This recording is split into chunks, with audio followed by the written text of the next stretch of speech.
Oor die afgelope week of 2 was dit opvallend dat daar op RSG, die Nasionale Afrikaanse radiostasie, die openbare omroep, soos wat die Nederlanders sou sê, daar toenemend propaganda gemaak word vir die Suid-Afrikaanse Communiste Party. Nou ons weet almal dat hierdie party, die SAKP, is sedert die vroeë 60er jare besig met terreur teen burgerlikes in Suid-Afrika. Na 1994 het dit deel geword van die regerende bewind in Suid-Afrika.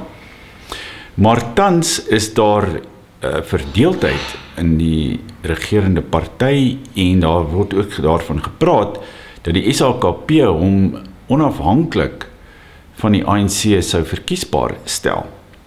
Nou tesame met hierdie vergoeilijking van die SAKP op RSG, word daar ook blaatant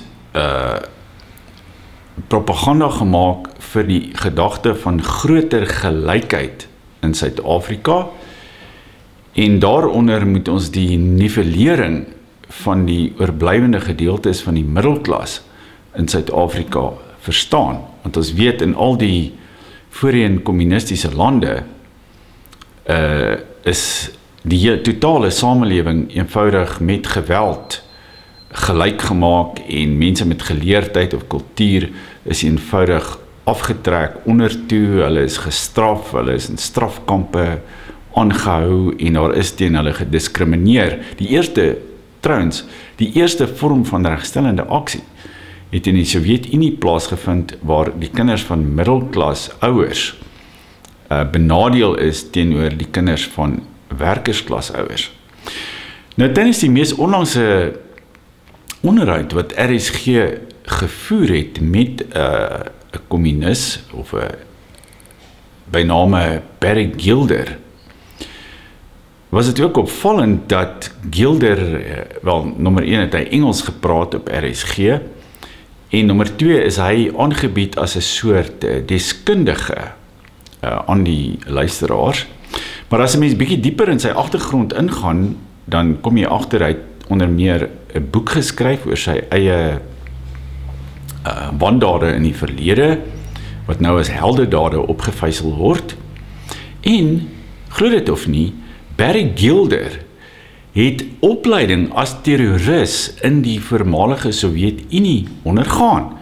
En dit is nou die tipe van individu wat deesdae op RSG as 'n deskundige oor Suid-Afrika en oor ons politiek aangebied word. Ja, ons weet natuurlik dat, en dis ten minste my ervaring en die van vele ander, dat RSG pas sensuur toe op patriotiese Afrikaners. Trouwens, enige iemand wat homself 'n Afrikaner noem, word byna per definisie nie op RSG toegelaat word nie. In plaas daarvan, die meeste stemme wat ons hoor op RSG is gewoonlik mense soos Piet Kroukamp.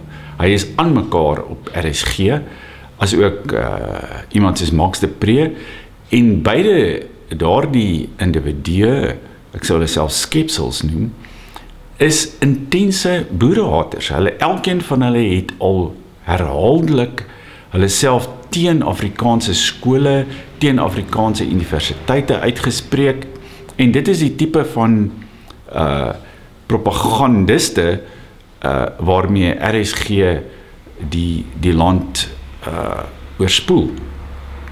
Nou waarom is hierdie niet gevoelde, wat sal mense dit noem, voorliefde vir kommunisme op RSG kommerwekkend?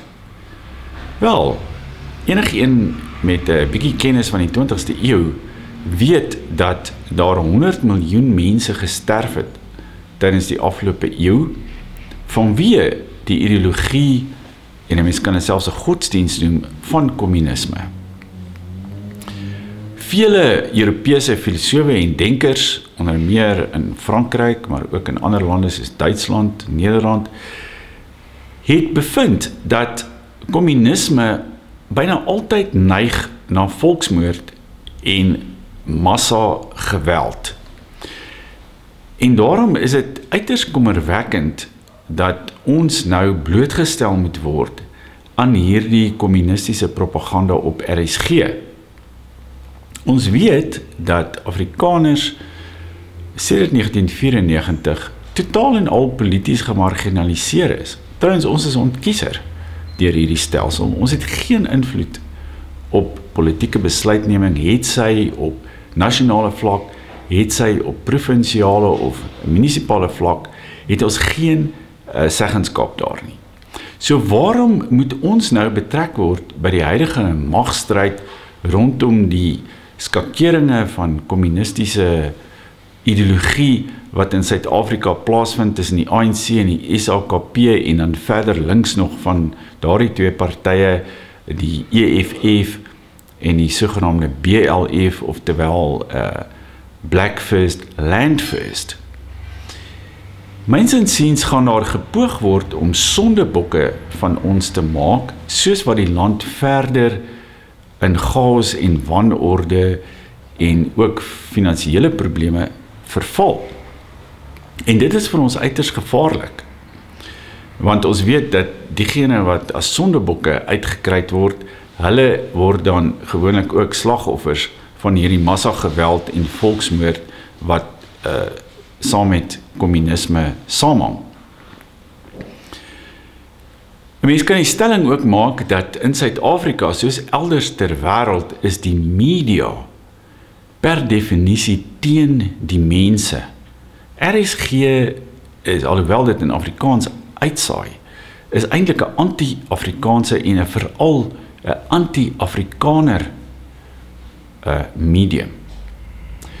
Dus moet ons uiters bedag daarop wees wanneer daar sulke ekstremistiese en totalitêre idees by wyse van RSG wat 'n landwye reikwyte het, uitgesaai word. Dis aan die einde van hierdie praatjie op Praag TV. Ondersteun asseblief alternatiewe media in die algemeen, maar veral ons Praag webblaaie. Gaan hou ook van ons Facebookblad en volg my op Twitter. En teken ook in op hierdie Praag kanaal op YouTube.